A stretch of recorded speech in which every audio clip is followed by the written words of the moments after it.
Retaliatory tariffs by Ottawa are now in effect, a direct response to the U.S. placing tariffs on Canadian steel and aluminum. However, that move comes too late for some workers in Ontario. Megan Roberts is following that story for us. Megan, what do we know? Well, those steelworkers are being laid off effective today, Natasha, and that is due to those U.S. tariffs. There are a total of 40 people that are going to be losing their jobs effective today by a pipe manufacturer. And when this was announced, the company said that this was due to changes in exports due to those American tariffs. So that's one side of this happening today.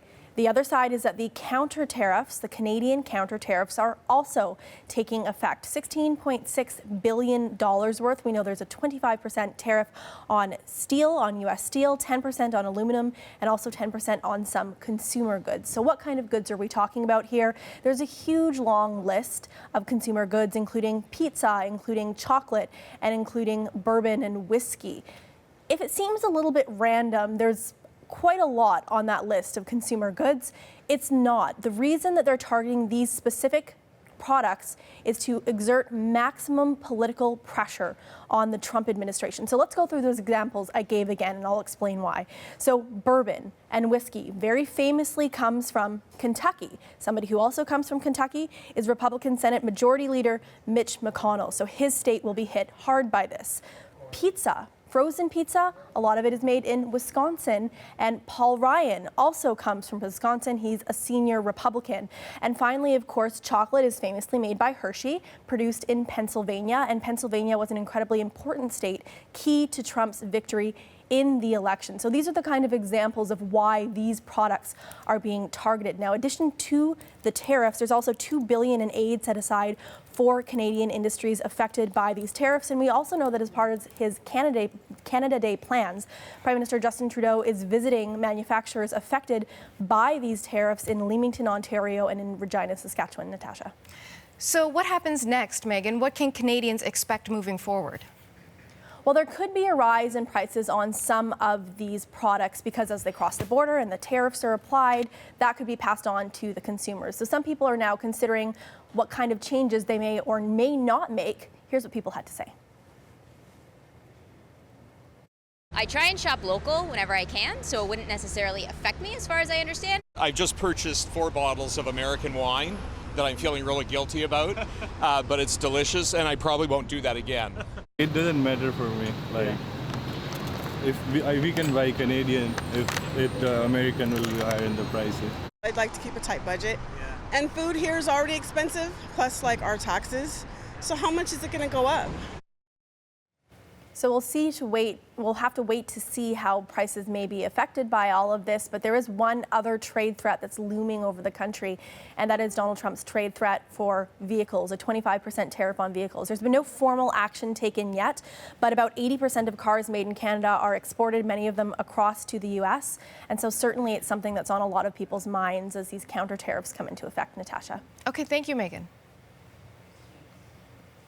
Now, this trade dispute has been simmering for quite a while, but it boiled over in late May, and that's when the Trump administration said Canada would no longer be exempt from steel and aluminum tariffs. So in response, Canada announced retaliatory tariffs to the tune of $16.6 billion. And then things got worse in June. Despite Trump calling his relationship with Trudeau a 10 out of 10 at the G7 summit, on Twitter he accused the Prime Minister of being dishonest and weak. The war of words has also put a strain on NAFTA talks. Those are likely to stretch into next year. This is big news here in Canada with these retaliatory tariffs. They've been dominating the headlines. Lots of people writing into us about it. But we haven't heard anything from the U.S. president. Is this even on Washington's radar? Oh, for sure it's on Washington's radar, yes. And I'm sure it's on the president's radar, too. He's in New Jersey this weekend for sort of a getaway, but he has been commenting on other tariffs that other countries are imposing, and I'm sure that Canada is on his mind in that sense, but I wouldn't read anything into the fact that it hasn't ended up on his Twitter feed. This trade dispute is something that he's certainly focused on. You know, our Canadian government specifically targeted Republican-held states for where they were going to implement the tariffs. So do you think that's going to have any impact on how the midterms go? Well, I think that's a good question.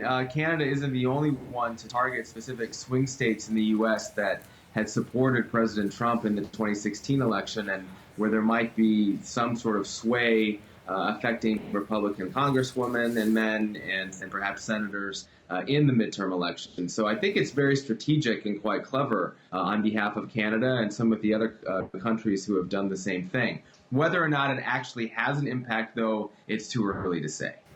Now, yesterday, President Trump sent a very friendly Canada Day message to our Governor General, Julie Payette. He praised the country's close bond, thanked Canada for their partnership on the world stage. And some were taken aback, you know, because in recent weeks, he's been very critical, at least of our Prime Minister, calling him weak and other things. What do you make of the pleasant tone of his message? You know, I don't think President Trump sees that as incongruent. I think he believes very much that Canada and other very close U.S. allies have been hurting the United States in terms of trade. And so that was a huge campaign issue for him in 2016, and he is acting on that. But that doesn't mean, I think, in his view, that he doesn't still see Canada and other countries as close allies. I was with him last week when he was visiting a plant in Wisconsin, and he talked about Canada there and talked about how Canada had been a partner in fighting the world wars, and that he loved Canada. And I think he believes that, but doesn't love the trade imbalance and the trade relationship. And so whether you agree with how he's responding to that or not, he sees them as two different issues. So how do you think he's going to respond? Because there's a possibility, there's a hope certainly in this country that he's going to remove the tariffs on Canadian aluminum and steel. But is he actually going to double down and bring in further tariffs?